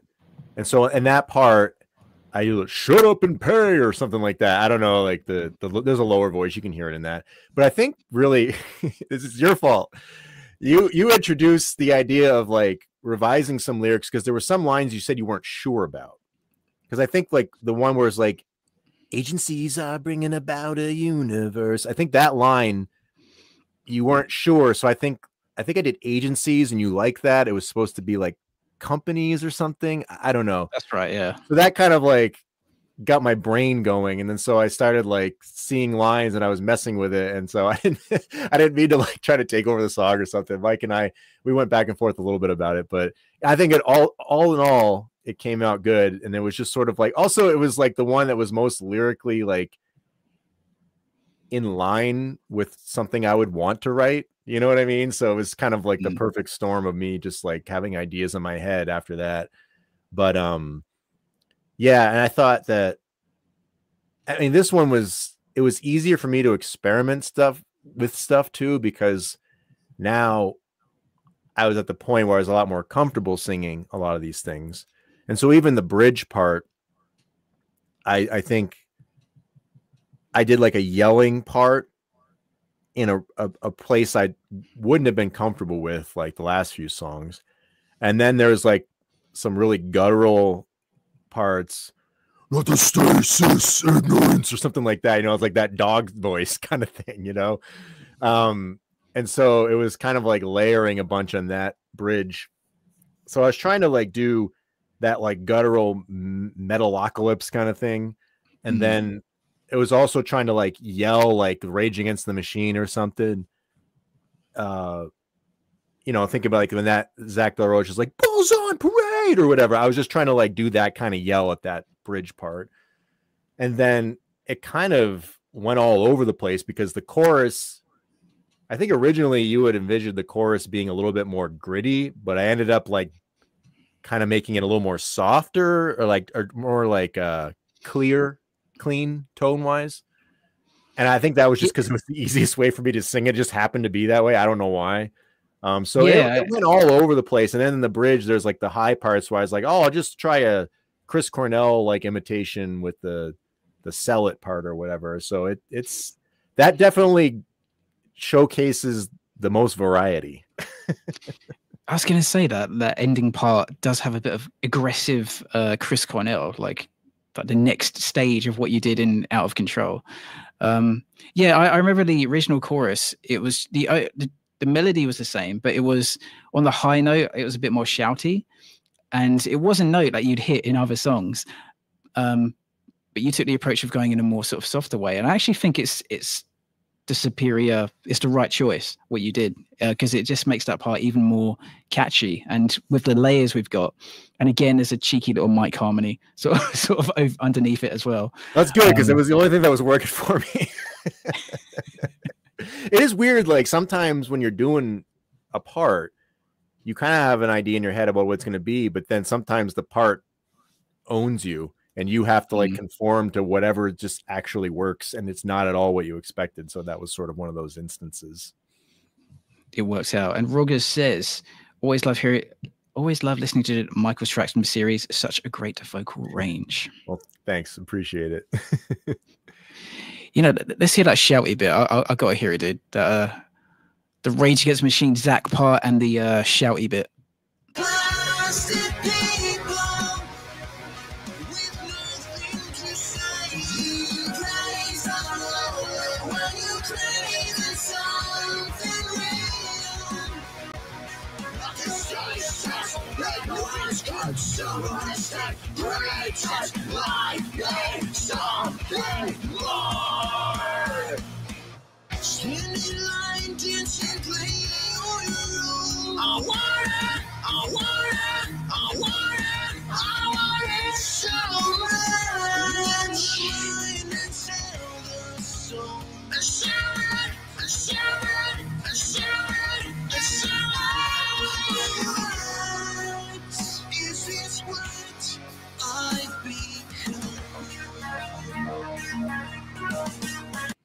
Beautiful.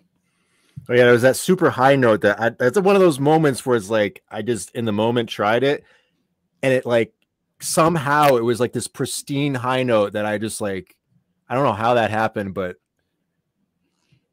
it's there. It's not something I can pull off live, I don't think, very well. I mean, maybe I could, but like most of the times it probably is not going to sound like that. Well, that's tons of layers there as well. We have to work something out to be able to do that. No, dude, like it was really interesting, like working with your vocals, because there was this really wonderful. Because normally when someone appears in the song in the series, it's like one song, maybe two, usually one. With you, like doing more of these tracks, it was really interesting to witness this evolution and confidence and technique as well. So it was a really wonderful journey, and hopefully we can do another Gerald song or two in the future. Yeah, I'd like to.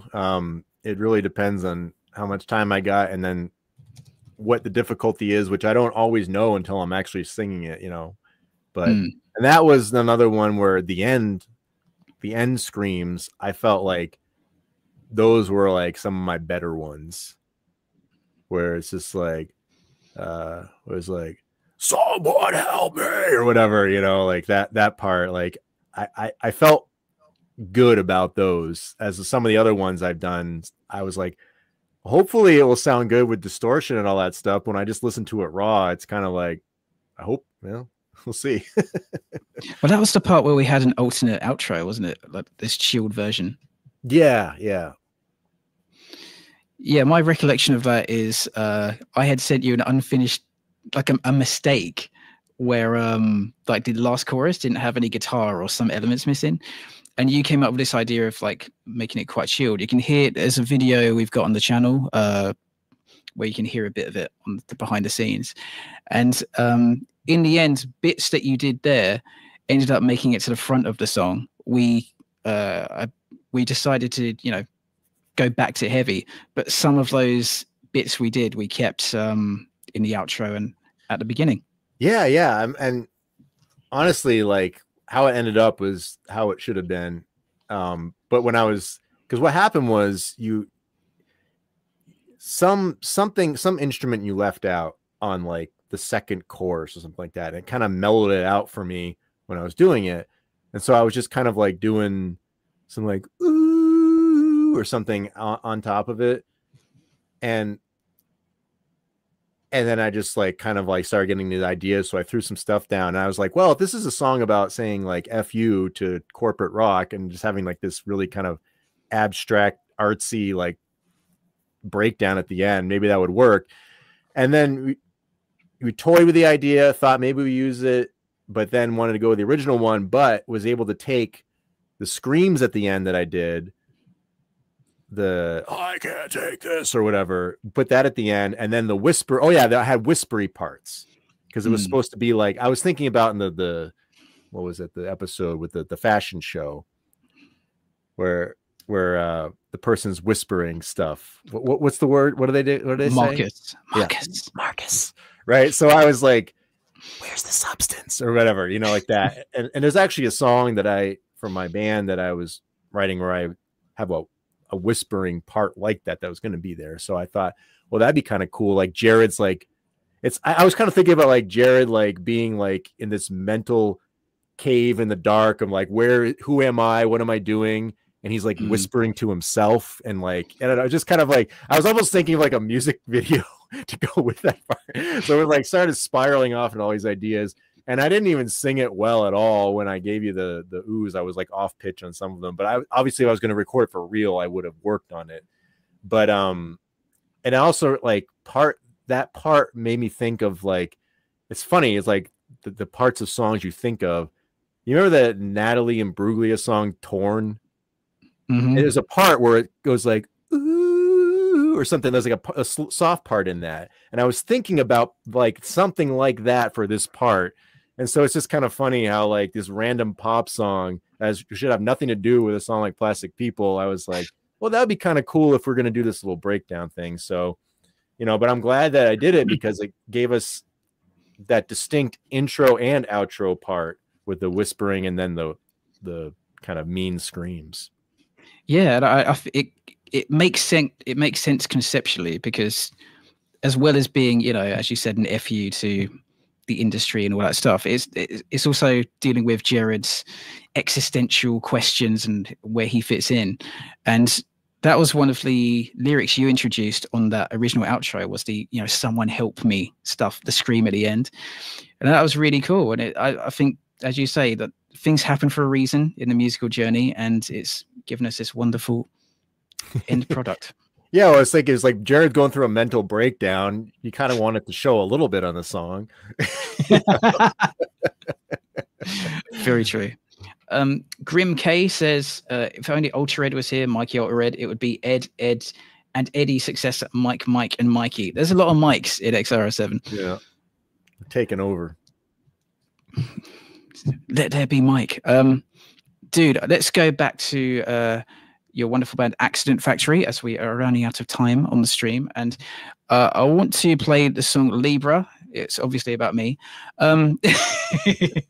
Oh, and this is one where you singing on it, right? So what can Yeah, you tell this us is my about old this? singer. And this is actually, we recorded a single for this song, and it was much heavier, and it's kind of like the more metal style that I used to kind of had the direction be. But then at some point I kind of wanted to tone it down. So the one for the album that would be with the Johnny North or whatever, it's the same drums, a different guitar sound, and different mix altogether. But yeah, this is that old single with my old singer singing it. Okay, let's check it out. And once again, this is on the Accident Factory YouTube channel. I encourage you to check it out because these songs are awesome. And this song, I think you might have said to me in an email when we were chatting about it, or when we speak off, you know, we have some nice calls sometimes. And I think you said this has got a bit of a Smashing Pumpkins influence with the guitar, right? A little bit. And it's kind of like that. I just like to mix major and minor a lot. And so it's like, it's E major, but it has like a chord progression that's more minor based. And so that's kind of actually the chorus vibe. I kind of, you ever listen to Dave Navarro's solo stuff? I have not. You get this song, I think it's called Hungry, but the chorus is really just this ethereal sounding chorus. And so that was sort of like the sound I kind of wanted for the chorus, but the song where it kind of mixes major and minor together in this kind of like soaring way. So that was one of the other inspirations. Okay, let's check it out.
Dude, I'll stop it there so we can continue chatting as we're short on time, but huge track, dude. Yeah, that song I wrote about my sister. Because, well, it's kind of like not to get too intense here, but you're like my mother died when I was young. I was 11, and my sister's younger than I, and it affected her differently than it did me. And so it was sort of about her dealing with that. She's also a Libra. And that the artwork that I got, that the girl kind of resembles or looks a little bit like my sister. So it's sort of like struggling and balancing out the crappy things that have happened with you, but trying to remain positive, and sort of the challenges of dealing with that. And yeah, so the whole song is, I kind of wanted to have, you know, like the idea of like balancing things out. That's why there's like a kind of a balance of major and minor parts and stuff. So it's kind of interwoven throughout the whole song. And that's one of the songs that changes time signature, like, like every few bars or whatever. So yeah, it's that was the last one I wrote with the band. That was like the later parts of my songwriting. So yeah, it's and hopefully I'll be able to sing it well when I get a chance to actually sit down and record it with the new guitars. Yeah, because that vocalist, man, he's singing high, which you can do. You've got all those notes, dude. Grim K says that's some nice artwork. Kind of has a Tool Siva album cover vibe. Yeah, that was one of those things where you find people online, you ask them if you could use their artwork just to like for a song specifically. Usually most people are pretty cool and they just kind of let you do it and just like, give me credit and it's fine. You don't have to pay them any money, which I didn't have any money, so or I had very little. There was one person I contacted, they wanted like something ridiculous. It was like $5,000 or something, and it was written very professionally. So I was like, yeah, I'll find something else for this one. It's okay. Yeah, has similar. You know, I'm not like knocking them. They got to do what they got to do. Different people are in different places with that stuff. But for me, I was just trying to find something I thought was cool and match the vibe of the song. Yeah, well, that's a really beautiful meaning, dude. That's really cool. So a couple of questions I wanted to ask you before we wrapped up. Going back to the band, have you got any interesting, memorable moments, either playing live where stuff went wrong or went well, or just anything that happens in the band that's a good story, a funny little story? Well, I'd say one thing that's kind of funny that in the moment, or especially in the first moments of playing the first show, our drummer, he hit really hard and he would break his sticks all the time. He'd probably break like, I don't know, 4 or 5 sticks a show. I don't know. And so when you're playing live and all of a sudden the snare is not hitting, you know, and like, what's going on? And it's like, oh, Constantine broke a stick. And then once it happened the first time, we're like, oh, okay. And then every time it would happen, it was like, I knew exactly what was happening. So it's just kind of, you just laugh and you just kind of keep playing and you'll know that it'll start hitting. Because the other thing was when we didn't, when we lost our bass player and I had to do I had to record the bass, we had to sync that up to a click. And so once you start it, you can't stop it. So you can't mess up. And so if something happened, the bass would just keep going, you know? I mean, we could obviously, you know, hit pause and restart it. We only, out of all the times, we had like one false start, which is fine. And we could kind of joke about it after like 3 seconds. So we stop like, oh, you know, it's not a big deal, but it would be a lot more embarrassing if we were like 4 minutes into the song and it ended. So that was one of the things. Another thing, we kind of like try to do a joke the first time we play without a bass player. And I don't know if you got these in the UK, like the green guys that on the street that says slow down, like children are here, and they got like a little flag. They're like these big plastic green dudes. They look kind of like one of these guys. Ladies here. Yeah. I found one of those on the street one time. So I was like, okay, we're gonna jokingly like make a bass player out of this green dude, and I crafted like a cardboard bass, and I put like Arnold Schwarzenegger's face on the guy. And I was like, he's the bassinator, you know, like this is our bass player, you know. And we did it at one show. Nobody got it. Everyone just like looked at us like we were crazy. So like, all right, we're retiring him. And we just did it without it.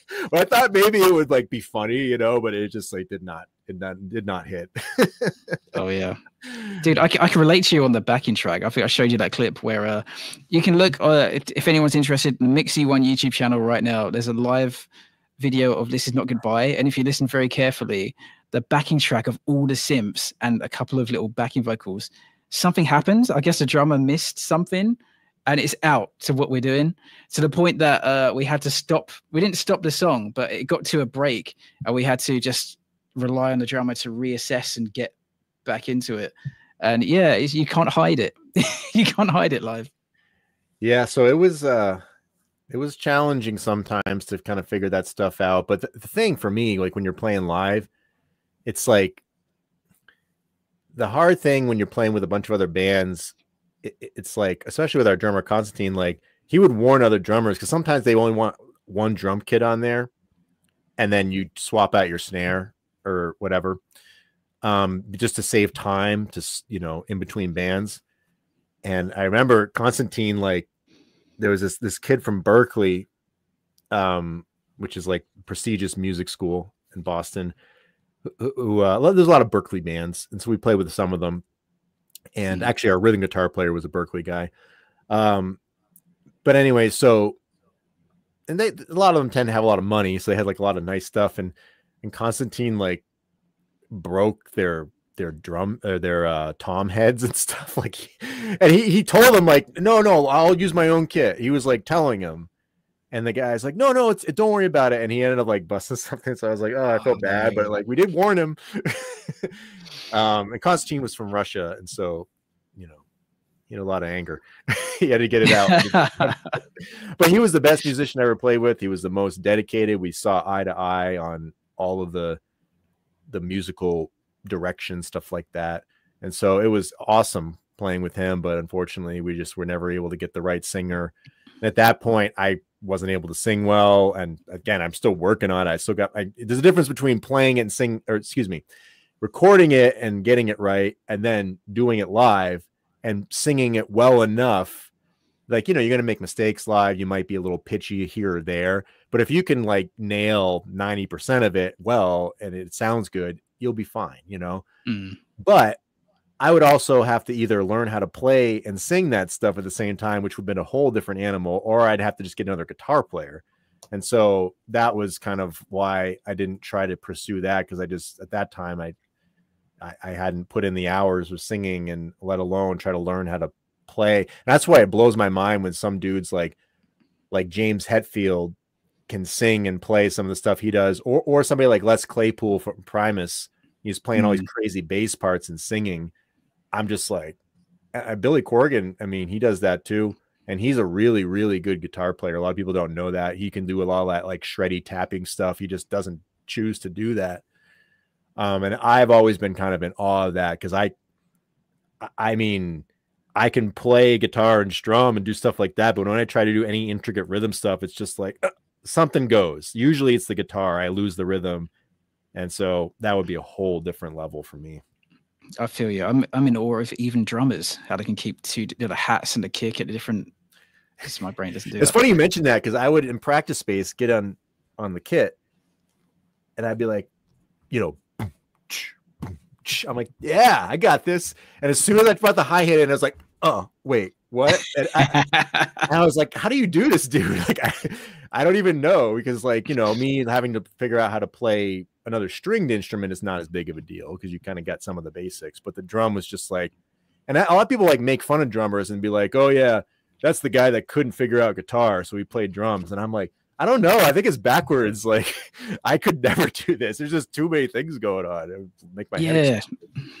Yeah, there's something in their brains, dude. Call back. We got to get to the sound check. Get to the sound check. I got too much trouble. What this? Yeah, unfortunately, people just didn't get the joke.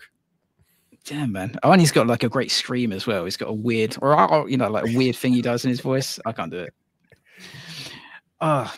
Dude, I guess we're at time. So it's been wonderful speaking to you, Michael. It's always a pleasure. You absolutely slay it as Jared in the show. I feel very blessed that you are involved in X-RL7, and we've had all these adventures together. We didn't even talk about Sparkball. So everyone, please do check out Accident Factory. Michael, any closing comments or places to send anyone? Well, maybe we can do a part 2 sometime down the road. And when I actually am able to get all the album done, we can definitely do more and people can actually hear it. But yeah, no, that's it. Just be patient on the YouTube channel if you care, and just find stuff at X-RL7. It's just like, one thing I love about this series is like, I just love the series. Like, I'm not just like, oh, okay, it's cool, I get to be part of this thing, and I'm not like super into it, or it's okay. I really love it. Like, I love the episodes, the writing. I'm quite amazed at how you're able to put all that stuff together. And it drives me nuts that like you don't have more subs. Now you're like at like what, like 10,000 now or something? Yeah. But like, even so, I think you should be like at 100,000, because it's just really, really well done. Plus, like, it's so unique. Like, I've never seen anything like it. Just like the themes, how you're able to mix in comedy with social commentary and get all these artists, some of that are more famous on YouTube, some are less, and some are just like people and it's just like a really cool project. So I'm hoping that within the next couple of years it blows up a lot more. Not so that my voice can get heard, but just because you absolutely deserve it. So hopefully that Thanks so much, man. Really appreciate that, man. I really do. So everyone, tell your friends. Yeah, and I'd like to thank you, all the fans, all the Jared fans. Very much appreciated that. You know, like I said, vicarious living. I feel like a rock star. You are a rock star, dude. You're a rock star. It's been wonderful seeing you, Mr. Joseph. Thanks, It's been wonderful to talk to you. Yes. Grim is awesome. So everyone, it's his time. So thanks so much and catch you later, guys. See ya.